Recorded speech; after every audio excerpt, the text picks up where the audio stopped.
في سابقة نوعية بالمغرب، المديرية العامة للأمن الوطني تطلق فرقة جديدة تحمل اسم شرطة المسيرات.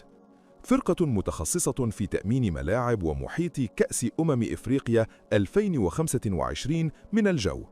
شرطة المسيرات تعتمد على طائرات بدون طيار متطورة مزودة بكاميرات دقيقة وتقنيات ذكاء اصطناعي. مهمتها واضحة: رصد التحركات المشبوهة، منع أعمال الشغب، والتدخل السريع عند الحاجة. هذه التكنولوجيا تسمح بالمراقبة الفورية وتنظيم حركة الجماهير داخل وخارج الملاعب.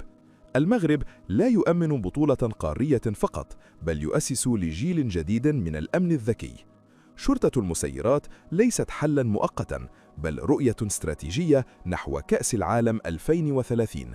هكذا يؤكد المغرب أن الأمن اليوم منظومة ذكية متكاملة، والسماء أصبحت خطاً أولاً لحماية التظاهرات الكبرى.